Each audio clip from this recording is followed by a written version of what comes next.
Well, hello.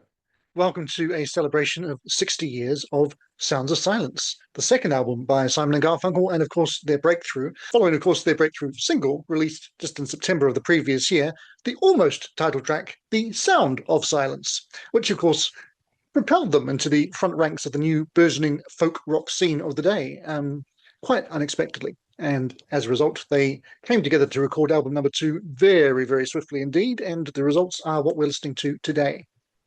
Well, some of them are, because it's a random foreplay that I'll be doing on this particular album, and that means I throw the entire album on shuffle, and I pick best of three, basically. So I'll get three options and pick one of those to listen to and discuss in full, whilst talking about everything on the album and surrounding its creation, etc., along the way, if I remember, of course.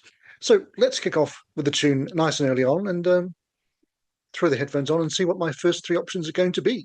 Let's do it.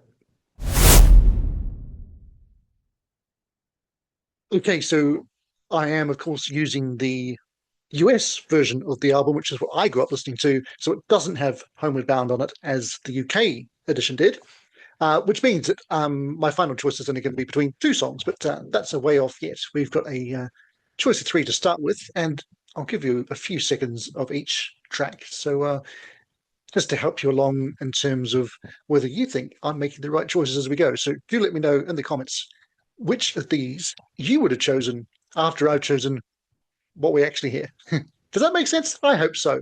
Anyway, track/option number one is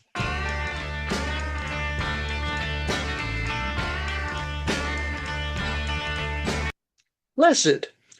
Option number two, one of two tracks that opens with the slick. You just got that glimpse of vocal there, so you know that it's not Angie. It is, in fact, Somewhere They Can't Find Me, which was the remake of the title track of the previous album, Wednesday Morning, 3 a.m. And track number three/option number three is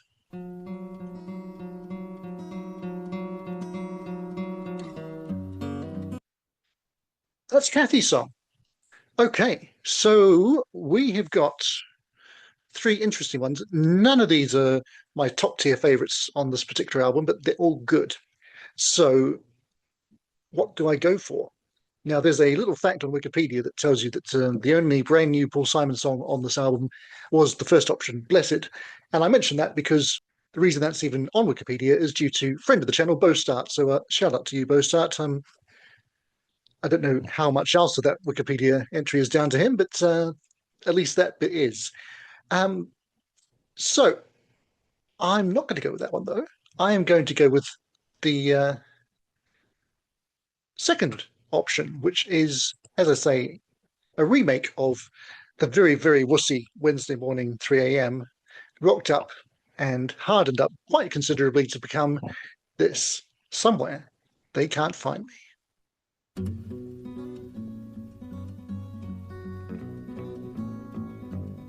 I can hear the soft breathing of the girl that I love as she lies here beside me, asleep with the night.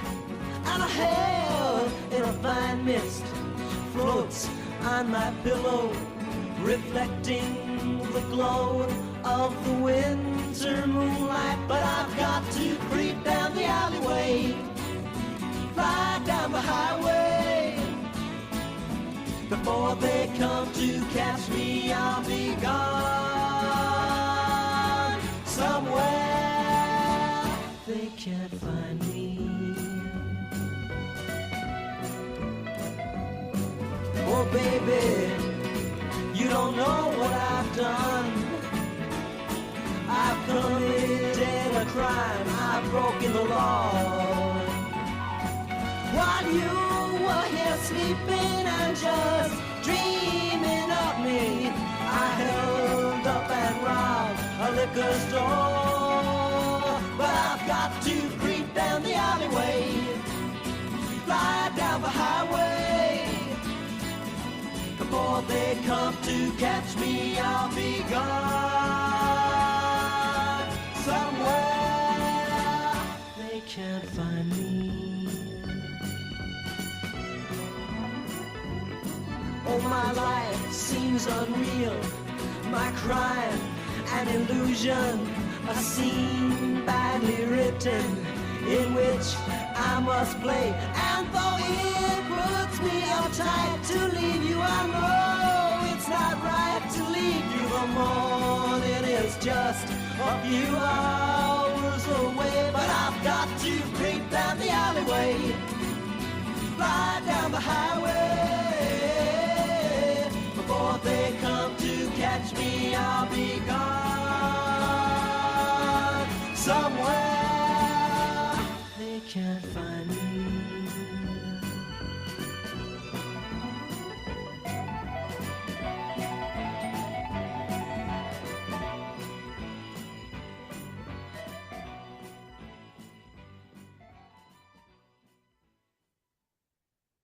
All right. Somewhere They Can't Find Me. Now, if you only heard the opening and closing few seconds of that track, that's because most of the songs are being edited out due to copyright, and there will be a separate link where you can go and listen along with me to the songs in full. That'll be in the description. But for those who are just here to hear what I have to say about the songs, quite a bit of this one, because, as I said, this album was thrown together, but curiously, and this is a gap in my Simon and Garfunkel chronology knowledge, they recorded 2 tracks in April of 1965, and this was one of them. And obviously, as you just heard, they've gone full in on electric, upbeat pop rock arrangements, which is a far cry from anything that they had on their debut. And then, of course, Artie went back to college, Paul went to England and recorded Paul Simon's Songbook, which I have a 60th anniversary reaction to elsewhere on the channel, which you can find later. Many of the songs on here are, of course, on that album as well, but in very, very different versions. And as I mentioned at the top of this song, this was the closing cut on the debut, Wednesday morning, 3 a.m., on which it is Art, I think, doing the lead vocal and sounding very unconvincing as someone who's held up a hard liquor store, even set foot in one, quite frankly. This improves things a lot. It adds in the chorus, which isn't in the original. It's still not the crime of the century, is it, really? I'm not sure why he has to flee just because he robbed one little store, but oh well. So it goes. And yeah, it's a catchy little number in this version. Not one of the great songs on this album, but it's fun. Now, I don't know who produced it either. Bob Johnston gets the credit on the entire album, but well, we'll get to later, I suspect, a track that he definitely didn't produce. But yeah, we'll see about that when it comes along. We might not go that way because there's going to be some tough choices in amongst the remaining 3. So let's get on to my second choice from the next batch of 3 songs. So many numbers. Right, let's see what we've got next. Okay, so option number 1 is there's that familiar opening once more, which means that this time it is the instrumental cover of Davy Graham's Angie. Option 2 this time around will be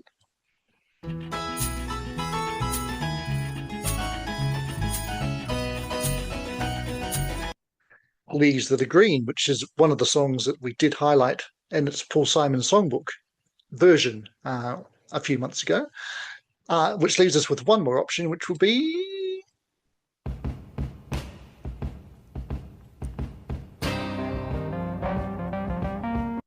We've Got a Groovy Thing Going, which was the other song recorded in April 65 and was actually put out as the B-side of the Sound of Silence single.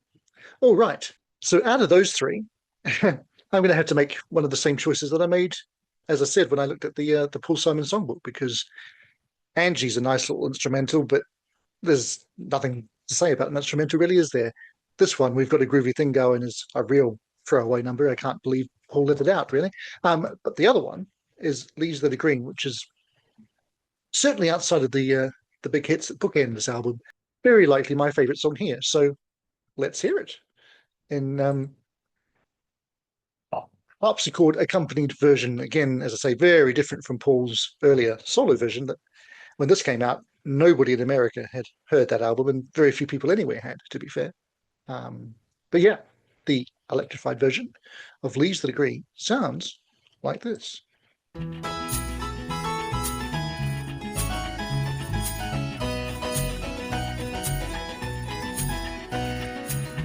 I was 21 years when I wrote this song. I'm 22 now, but I won't be for long. Time hurries on, and the leaves that are green turn to brown,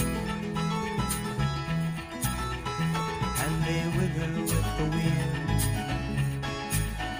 and they crumble in your hand.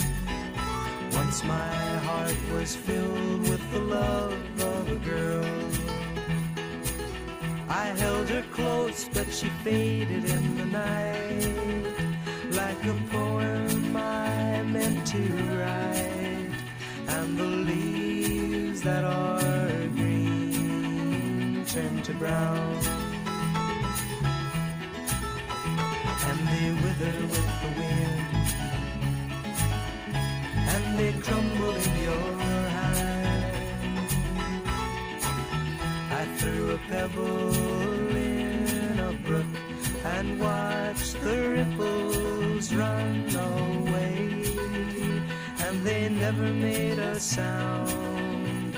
And the leaves that are green turn to brown, and they wither with the wind, and they crumble in your hand. Hello, hello, hello, hello. Goodbye, goodbye, goodbye, goodbye. That's all there is, and the leaves that are green turn to brown.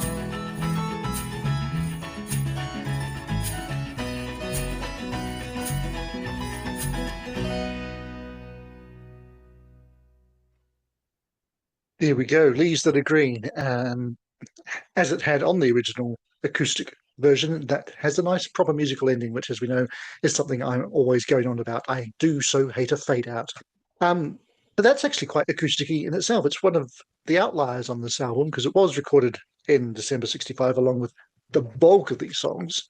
As I say, a re-recording, like so many of the tracks here are, from Paul's solo debut that, didn't see the light of day in America for decades, really, other than a couple of weeks in 1981, before he pulled it out of circulation. But this is the one song, and I said this on that episode, there's a lot of crossover, that I feel both versions are equally strong, and I find it hard to choose a favourite between them. I do love the harpsichord, but the acoustic guitar is nice as well, and the harmonies are not overdone like sometimes they are on some of these songs, maybe. But yeah, that's a good one, and had it been in an era where you released 3 or 4 singles from an album, I'm sure that would have been one to have come out, but of course it wasn't, for reasons we'll get to a little bit later on. All right, so there's 5 songs left, and we're going to hear 2 of them. You can probably guess what they are, but can you? Because if they both come up in the same set, then we can only hear one, and we have to make a choice. So let's see if that happens to us about now. Option 1 is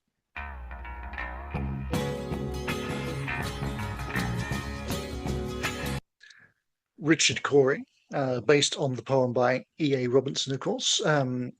Option 2,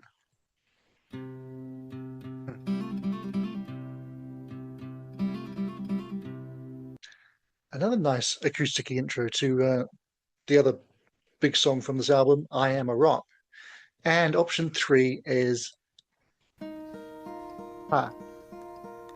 Hello, darkness, my old friend. Okay, yeah, it's the sound of silence. So that thing that I just said might happen has happened.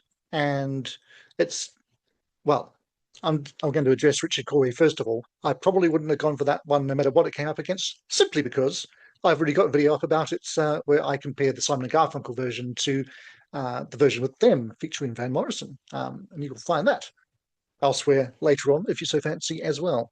So, The Sound of Silence or I Am a Rock.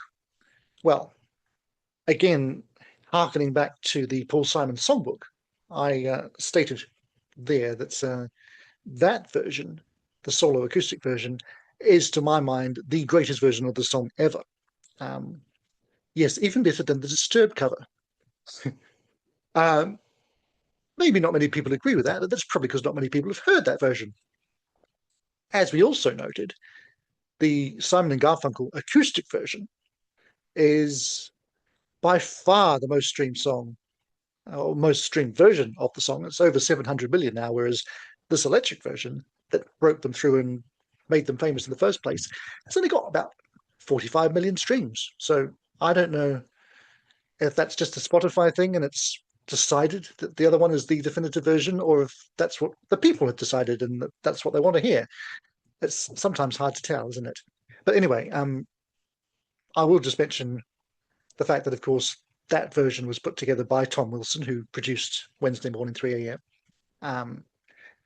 He was finished working with Dylan and had some time on his hands, so he played around and added electric guitar and bass and drums to it, and the rest is history. But on the album, he didn't get a credit whatsoever. There's not a little asterisk to say, produced by Bob Johnson, apart from The Sound of Silence, produced by Tom Wilson. Nothing. I find that curious, to say the least. Anyway, as you've probably gleaned, I'm not going to play that. I'm going to go with I Am a Rock, which closes the album, but doesn't close today's episode. So, here we go. 5 single, which, of course, there was another song in between released as a single, but I'll mention that in a bit.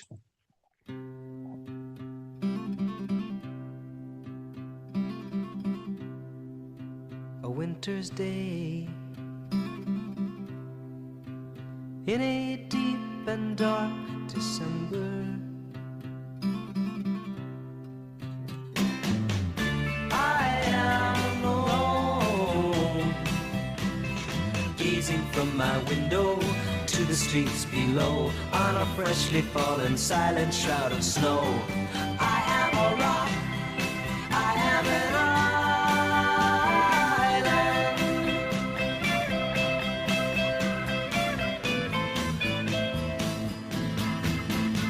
build walls,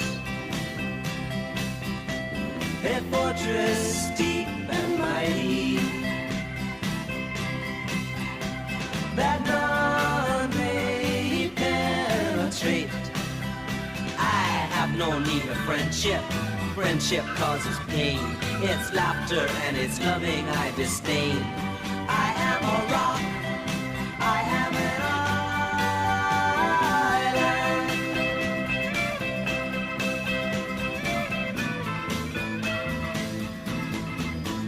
talk of love. Well, I've heard the word before. It's sleeping in my memory. I won't disturb the slumber of feelings that have died. If I never loved, I never would have cried. I am a rock, I am an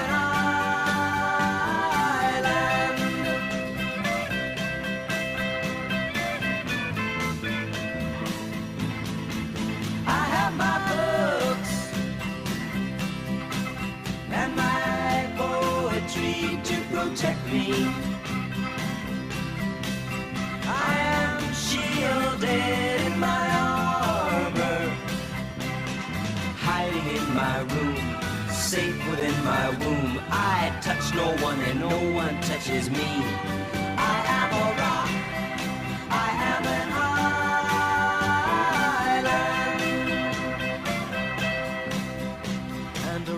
feels no pain, and an island never cries.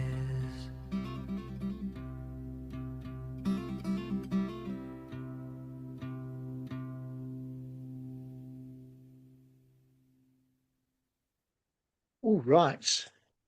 I am a rock. Well, actually, I'm not.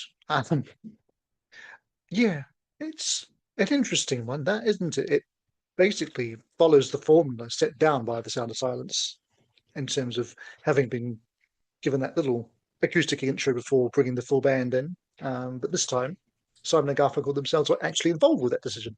Um, and the result was another top five single. But as I said, Homeward Bound came in between them, I believe, and was released on this album in the UK, but was held over for the next album in the US, which, of course, is getting ahead of ourselves slightly. Past Six Ages, Merry in Time, which comes out in September, I want to say, or is it October? Something like that. And we might get to that album then as well, probably, maybe. Um, and of course, the solo version was released as a single in the UK and did nothing. And again, I like both versions, but I prefer the solo version.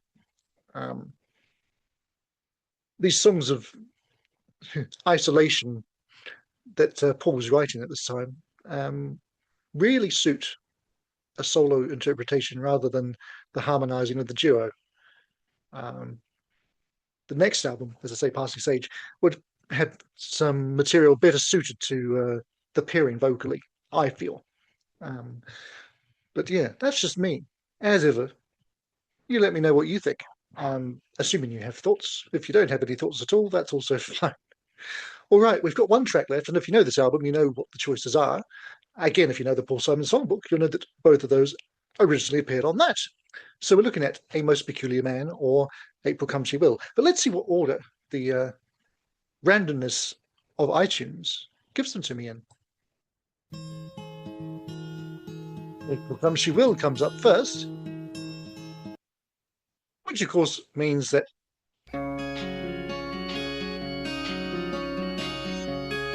A Most Peculiar Man is the last option on the album. Now, I have a very strong preference here. I was very surprised to see when looking at Spotify stats for this album that April Come She Will is actually the most streamed song here. I Am a Rock is about 80 million, and April Come She Will is 120 or so. A Most Peculiar Man, on the other hand, is down not quite 10 million, so not bad for an album track of this vintage, really. But yeah, not exactly one of those tunes that everybody still remembers, perhaps. So, on that note, why not let us hear it and see what we make of Side 2's second track, which followed Richard Cory, one song about a guy committing suicide, and here's a song about a guy committing suicide. Cheery stuff, Paul. Thanks, man. All right, here we go. Track 4 and final, A Most Peculiar Man, as presented by me, JSB, also known as A Most Peculiar Man.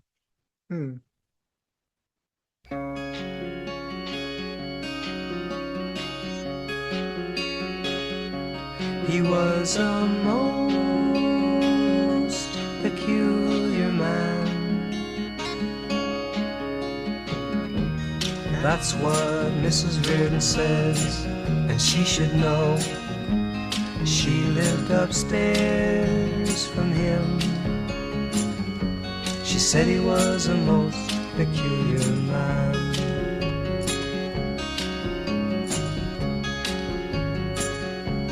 He was a most peculiar man. He lived all alone within a house, within a room, within himself. A most peculiar man.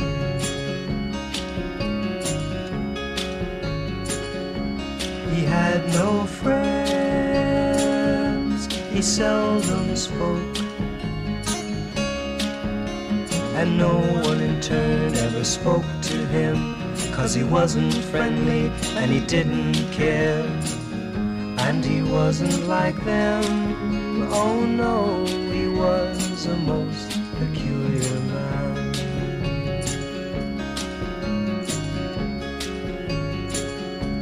He died last Saturday.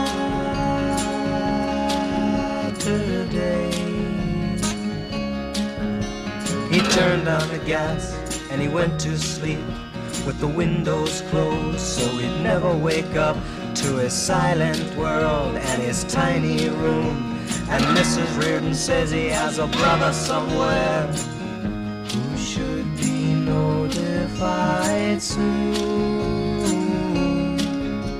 And all the people said, what a shame that he's dead. But wasn't he a most peculiar man?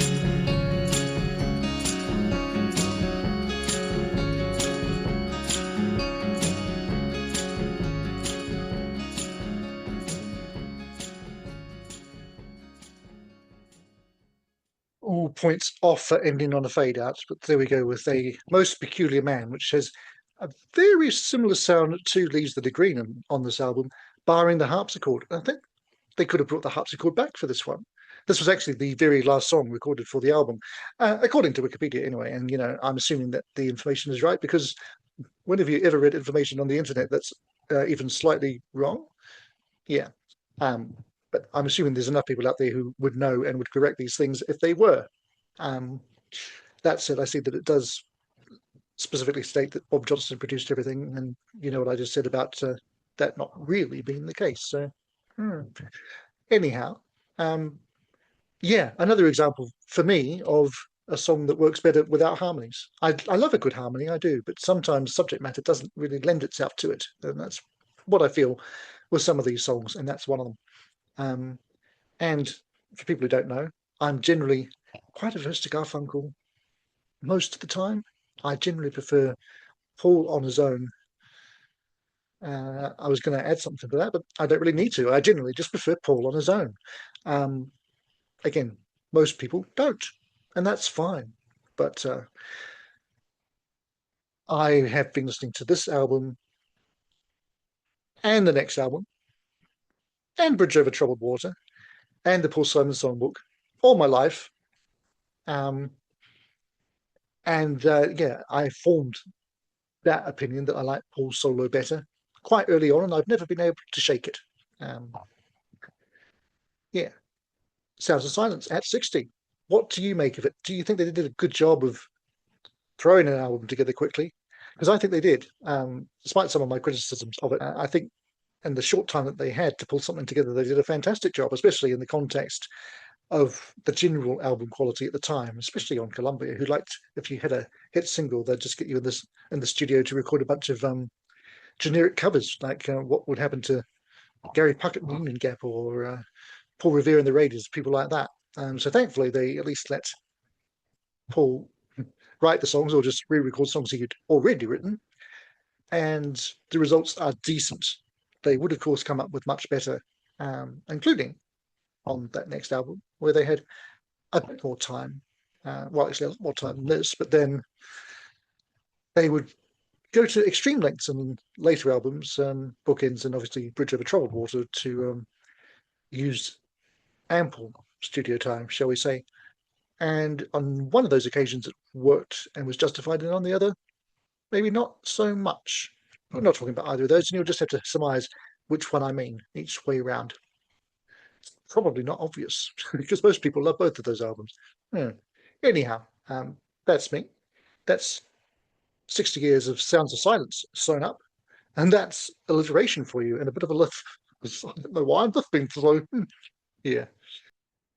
Honestly, if January was a busier month of releases, this probably wouldn't have made the grade in terms of a re-evaluation. But it's not a popular month for releases, so it has, and it was still worth it. And I'm still hoping to get Bostart back on the channel to do another 1966 January release for Mr. Gordon Lightfoot's debut. So that will either happen next week or it won't happen at all. Those are pretty much the only options. So, yeah. Meanwhile, as I say, there's a discussion of the Paul Simon Songbook and 4 songs from that floating around. There's that Richard Cory versus Richard Cory song battle, or song war, as I like to call them, and plenty of other stuff to check out and share your opinions on, or find something new and exciting to hear with me. So do hit the big, pretty purple logo to subscribe to the channel for all of what's to come. And I will simply say thanks for watching today, and bye for now. but not, I hope, for long. It's the end, but the moment has been prepared for.